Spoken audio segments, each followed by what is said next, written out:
On Christmas Eve in 2019, what should have been a peaceful night took a deadly turn on a quiet, affluent street in South London. In a shocking ambush just outside his home, Flamur Beqiri, a 36-year-old father, was brutally gunned down in front of his wife and young child. On the surface, he was a family man and successful record company boss with a glamorous wife, a reality star sister, and an affluent lifestyle in London.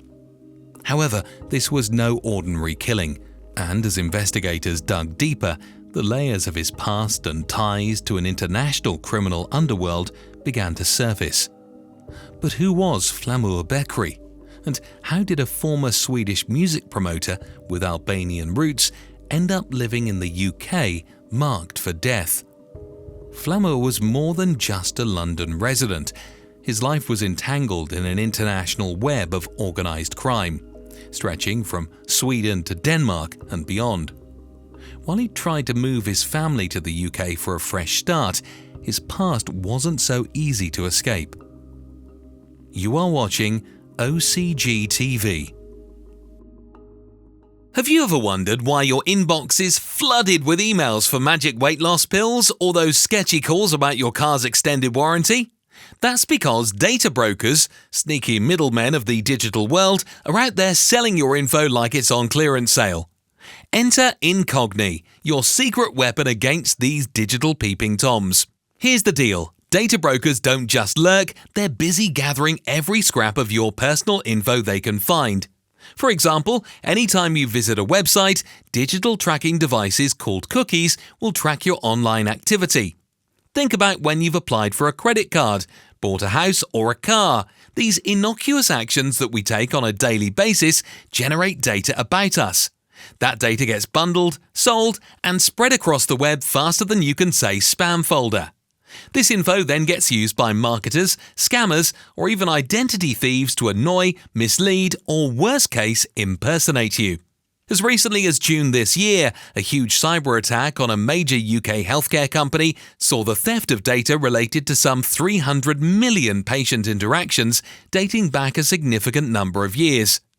This data can be auctioned off to data brokers, who in turn can then sell this seemingly innocent information to others with more sinister intentions.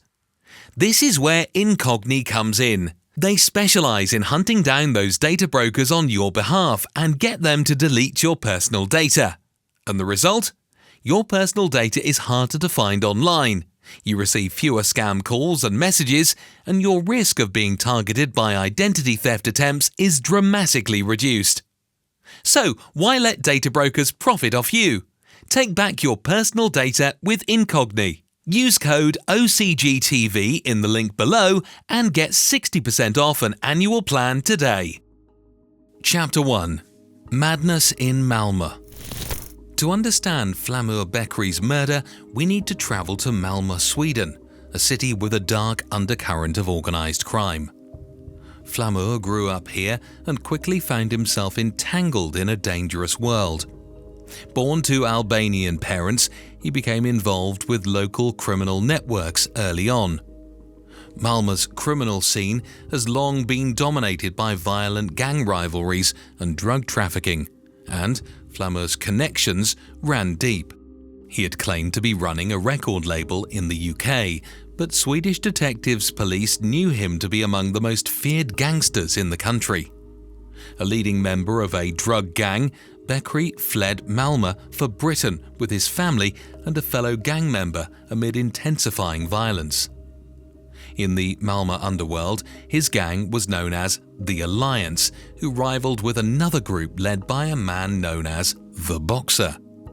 Flamur Beqiri, a leading light in the Alliance, moved to London in 2017, bought the property in his wife's name for £1.7 million to try to create distance from the violence threatening his young family at home.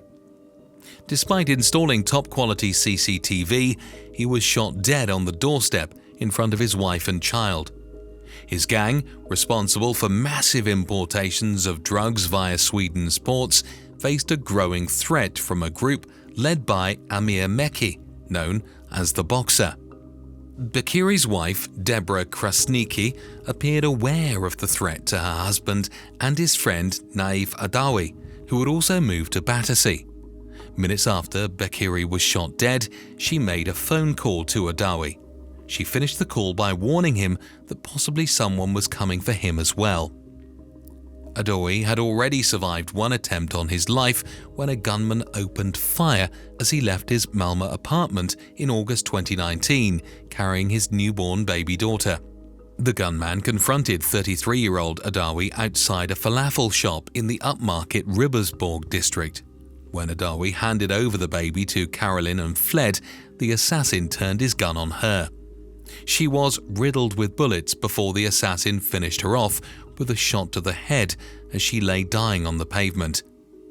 Caroline came from a law-abiding family and had trained as a doctor in Poland before moving to Sweden. Her husband, in contrast, was a leading criminal who in 2008 was in a 20-strong gang who stole 62 million Danish kroner, 7 million in sterling, in one of Denmark's biggest ever cash-in-transit robberies. He was caught and jailed for 8 years, though most of the gang remain at large and almost all of the money remains unrecovered. The same year, Beqiri was named as one of Sweden's most wanted men over a £2 million cannabis smuggling operation. As previously mentioned, Beqiri and Adawi were affiliated with the Alliance gang based in Malma, which was under the leadership of Daniel Johansson Petrovski.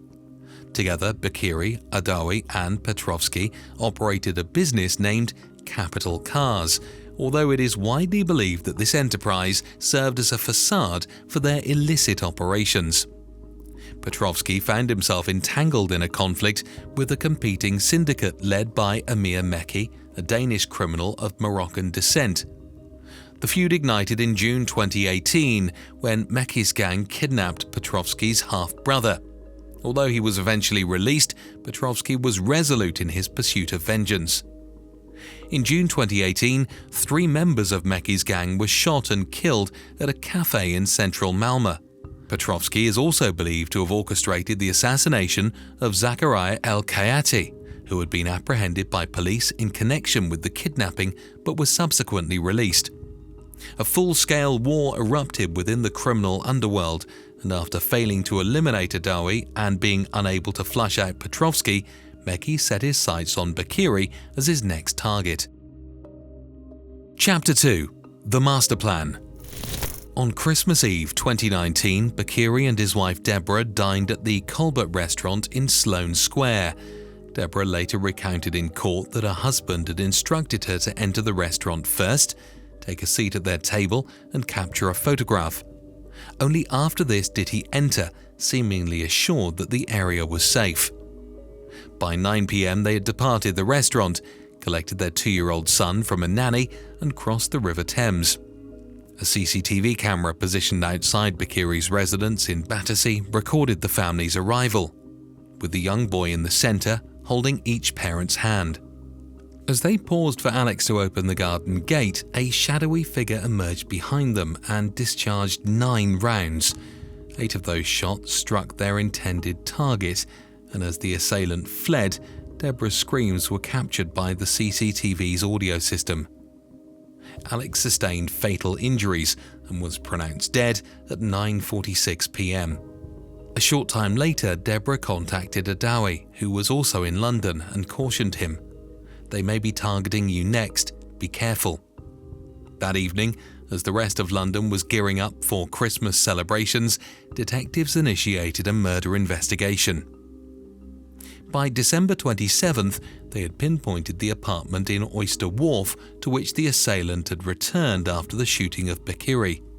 Esteban Pino Munizaga, a Swedish national of Chilean descent, had secured the flat through Airbnb from a retiree named Jeanette Dickinson.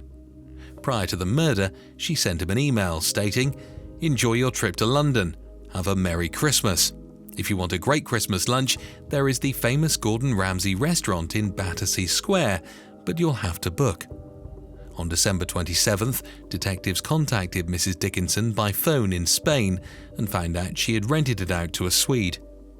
The following day, Mrs. Dickinson messaged Pino Munizaga I must tell you that the police are looking for you in connection with a shooting in Battersea on Christmas Eve. Someone saw you going into flat 119. Of course, I hope you didn't do it. Get in touch if I can help. Jeanette." In fact, it was not Pino Munizaga who had been seen entering the flat after the murder. He was safely back in Sweden by then. The gunman was Anis Hemisi, a Swede of Tunisian origin, who arrived in London a few days before the hit and flew out in the early hours of Christmas Day morning. When detectives raided the apartment in Oyster Wharf, they found it was a treasure trove for forensic investigators, who recovered gunshot residue from the Ridgeback bike used by Hemisi in his getaway. Officers also found the litter picker and black bin bags used as part of Hemisi's disguise. DNA and fingerprints from Hemisi as well as Pino Munizaga were also found on items such as drinks containers, food and rubbish. Crucially for the investigation, in one of the bins was a ripped-up piece of ticket stub with part of Hemisi's name on it. Officers were able to track the killer to Heathrow, from where he flew to Copenhagen, Denmark in the early hours of Christmas Day using his own name. Meanwhile, bank records obtained by Swedish police showed the gunman had bought a high-vis jacket and trousers, boots and a black beanie hat he used, along with a latex mask and litter picker to pose as a street cleaner. The shooting was a professional hit and bore all the hallmarks of serious organised crime. However, other careless mistakes had also been made, one of which was the choice of the distinctive dark green ladies' design bicycle with a basket on the front used by the gunman in reconnaissance. The bike stood out when a male was on it, but was the common step-over design ridden by men and women in Sweden. Hemisi stopped using the bike, along with his high-vis litter picker's disguise, after he was confronted by a Battersea resident who found it suspicious that he was cleaning both a private estate and a council road. Dog walker Jeremy Lyons had asked the hitman, "Excuse me, who do you work for? Who do you work for?" Hemisi walked off as he was told, "Get away from this estate, please." He was arrested 1 month later, in January 2020, at Copenhagen Airport after arriving from Thailand, where he had gone to lay low after the shooting. Chapter 3. What goes around, comes around. 2 years after his arrest, Hemisi and his co-defendant, Pino Munizaga, were found guilty at the Old Bailey, while 2 other Swedish individuals, Tobias Andersson and Boa Correa, who briefly visited the Oyster Wharf apartment in London, were acquitted. Boa Correa, the 21-year-old cousin of Ahmet, along with Andersson, testified that they had been deceived into travelling to London by Ahmet Correa. Boa recounted that his cousin Ahmet had requested his assistance in the burglary of valuable watches, promising him a payment of 23,000 krona, about £1,800, for his efforts. Initially instructed to rent a car, Boa was unable to do so due to his age and was subsequently directed to purchase a bicycle which he was to deliver to an individual near the Oyster Wharf apartment. He described the encounter with the man, later identified as Hemisi, who uttered a single word, "Stockholm," before leaving the bicycle. Hemisi departed London in the early hours of Christmas Day. Later that day, Boa Correa allowed 2 British men, Clifford Rollox and Claude Castor, into the apartment, where they took a suitcase and a bag that, unbeknownst to him, contained the firearm used in the murder. The subsequent trial revealed that the murder of Alex Beqiri was orchestrated through EncroChat, the encrypted communication platform favoured by major criminal organisations, by an individual named Ahmet Correa, who has since disappeared. Ahmet Correa, a resident of Stockholm, was likely acting under the directives of Amir Mekki, who managed to remain elusive and may have eliminated Correa to ensure he could not lead authorities to him. Upon returning to Sweden and learning of the murder of a Swedish man on Christmas Eve, Boa Correa confronted his cousin, who claimed he had been deceived by someone.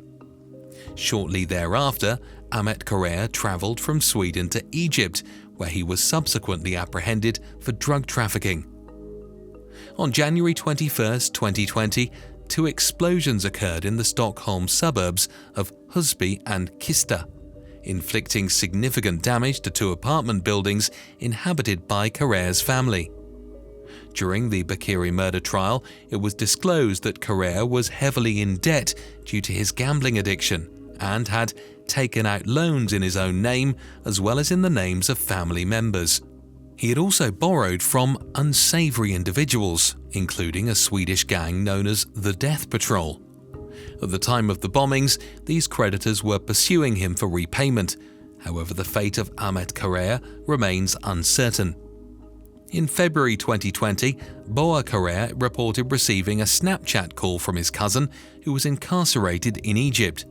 He requested 200,000 krona, around £16,000, to resolve his issues and asked Boa to seek assistance from the family in raising the funds. Boa, however, chose not to provide any help. In September 2020, the Swedish embassy was informed that Ahmet Carrère had been deported back to Sweden from Egypt, yet there is no documentation confirming his arrival in Stockholm. The following month, just a day before his own arrest, Boa Carrère received another Snapchat call from his cousin, who, when asked about his whereabouts, replied that it was better that you don't know.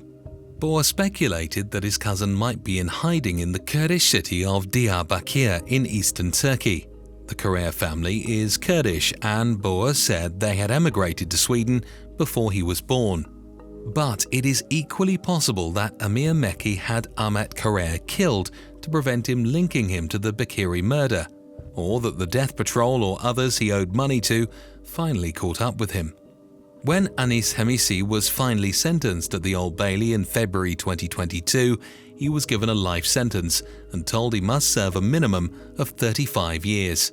Estevan Pino Munizaga's sentence was 15 years, in which he will serve 2/3 before being released on parole. Clifford Rolox and Claude Isaac Castor were given 3 years each. Thank you so much for tuning in to OCG TV. We hope you enjoyed the content and found it enjoyable. If you haven't already, be sure to subscribe so you never miss out on our latest videos and updates. Take back your personal data with Incogni. Use code OCGTV in the link below and get 60% off an annual plan today.